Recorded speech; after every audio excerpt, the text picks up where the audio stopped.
Top quality और consistent performance के लिए सिर्फ सिल्वर पंप नाम याद रखना।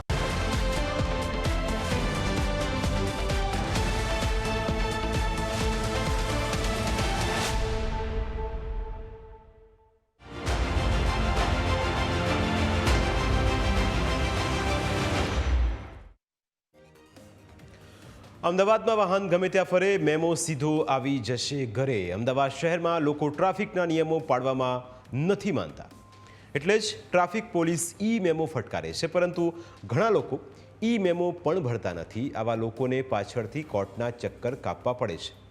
અત્યાર સુધી તો ફક્ત ટ્રાફિકના નિયમોનો ભંગ કરવા બદલ ઘરે ઈ મેમો મોકલવામાં આવતો હતો, પરંતુ હવે વાહનનો વીમો કે પીયુસી નહીં હોય તો પણ ઈ મેમો સીધો ઘરે આવશે।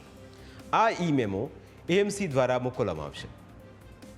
અમદાવાદ કોર્પોરેશન હવાનું પ્રદૂષણ ઘટાડવા માટે પીયુસી વગરના વાહનોને ઈ મેમો ફટકારવાની યોજના શરૂ કરવા જઈ રહી છે। એટલે કે એએમસીએ આરટીઓ પાસેથી 28 લાખ ટુ વ્હીલર તેમજ 9 લાખ કાર અને રિક્ષાનો ડેટા માંગ્યો છે। આરટીઓમાંથી ડેટા મળ્યા બાદ એક જ ક્લિકથી જ એએમસીને વાહનની તમામ વિગતો મળી જશે।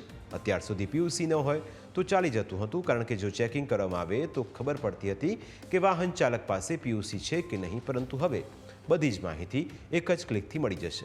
સ્માર્ટ સિટી અંતર્ગત અમદાવાદ શહેરના 110 જંકશન પરના સીસીટીવી કેમેરાના આધારે પીયુસી, વાહનનો વીમો અને પરમિટની ચકાસણી થશે જ, અને જો વાહન ચાલક પાસે જરૂરી દસ્તાવેજ નહીં હોય અથવા રિન્યૂ નહીં કરાવ્યા હોય તો ઈ મેમો ઘરે આવી જશે।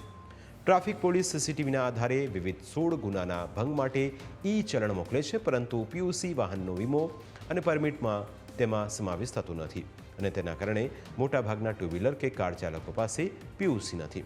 આવા વાહન ચાલકો હવે દંડાશે। કોર્પોરેશનના કમાન્ડ સેન્ટર પર તમામ વાહન ચાલકો પર દેખરેખ રાખવામાં આવશે। જે વાહન ચાલકો નિયમોનું ઉલ્લંઘન કરતા જોવા મળશે તેના નંબર નાખતા જ તમામ પ્રકારની વિગતો સામે આવી જશે। જો પીયુસી અને વીમો નહીં હોય તો કમાન્ડ સેન્ટ્રલ દ્વારા ઈ મેમો જનરેટ કરવામાં આવશે, એટલે કે નિયમોના ઉલ્લંઘન બદલ ટ્રાફિક પોલીસ પણ મેમો ફટકારશે અને કોર્પોરેશન પણ મેમો ફટકારશે। આ ઉપરાંત જે વાહન ચાલકો ટ્રાફિકના નિયમોનો સતત ભંગ કરતા હોય તેમનો પણ રેકોર્ડ તૈયાર કરવામાં આવશે।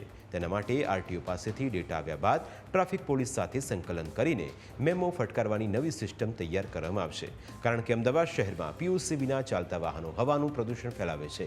લગભગ અડધાથી પણ વધારે વાહન ચાલકો પાસે પીયુસી નથી। જો બધા જ વાહન ચાલકો પાસે પીયુસી હોય તો હવાના પ્રદૂષણમાં ઘટાડો કરી શકાય છે। મેમો જનરેટ કરવા માટે એએમસીના 110 જંકશન પર લગાવાયેલા સીસીટીવીનો ઉપયોગ કરાશે। કયા કયા જંકશન પરથી ઈ મેમો જનરેટ કરાશે તેની વાત પણ કરી લેવી જોઈએ।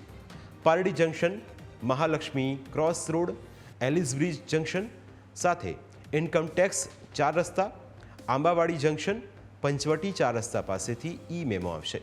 University junction, Mithakhadi junction, IIM junction પણ એક કેન્દ્ર સ્થાન રહેશે। આ ઉપરાંત Shyamal cross road, Nehrunagar circle, Shivranjani cross road પર પણ ઈ મેમો એક્ટિવ થશે। પકવાન ક્રોસ રોડ, પુષ્પકુંજ 4 રસ્તા, વિશાલા જંકશન પરથી પણ આ ઈ મેમો જનરેટ થશે। ખોખરા જંકશન, મણિનગર 4 રસ્તા, વલ્લભ સદન જંકશન, આ એ વિસ્તાર છે જ્યાં ઈ મેમો પણ આવશે। રખિયાલ 4 રસ્તા અને એસી ક્રોસ રોડનો સમાવેશ પણ આમાં થાય છે। અમદાવાદમાં લોકો બેફામ રીતે વાહન હંકારે છે અને તેના કારણે ઘણા ગંભીર અકસ્માતો પણ સર્જાય છે, કારણ કે લોકો ટ્રાફિકના નિયમોને તોડવાનો ગુનો ગણતા જ નથી। તેમને એવું લાગે છે કે રોડ પર થૂંકીને તેઓ કોઈ જ ગુનો નથી કરી રહ્યા। લોકોને એવું લાગે છે કે હેલ્મેટ ન પહેરીને તેઓ કોઈ જ ગુનો નથી કરી રહ્યા, અને એટલે જ હવે તંત્રએ એક્શન લેવાનું શરૂ કર્યું છે। અત્યાર સુધી કયા કયા નિયમોનો ભંગ કરવા બદલ ટ્રાફિક પોલીસે ઈ મેમો ફટકારે છે તે પણ જાણી લો। કારમાં કાળા કાચ હોય અથવા ડાર્ક ફિલ્મ લગાડેલી હોય તો ઈ મેમો ફટકારવામાં આવે છે। ડ્રાઇવિંગ કરતી વખતે મોબાઈલ પર વાત કરતા હો તો પણ ઈ મેમો આવે છે। વાહનમાં HSRP સિવાયની નંબર પ્લેટ લગાવાયેલી હોય તો પણ ઈ મેમો જનરેટ થાય છે। ટુ વ્હીલર પર 2 થી વધુ લોકો બેઠા હોય તેમના માટે પણ ઈ મેમો આવે છે। વાહન ઓવર સ્પીડમાં હોય તો પણ ઈ મેમો ફટકારવામાં આવે છે। વાહન આડેધડ કે નો પાર્કિંગ ઝોનમાં પાર્ક કર્યું હોય, કાર ચાલકે સીટ બેલ્ટ ન બાંધ્યો હોય, આ ઉપરાંત ટુ વ્હીલર ચાલકે હેલ્મેટ ન પહેર્યું હોય તો પણ ઈ મેમો આવે છે।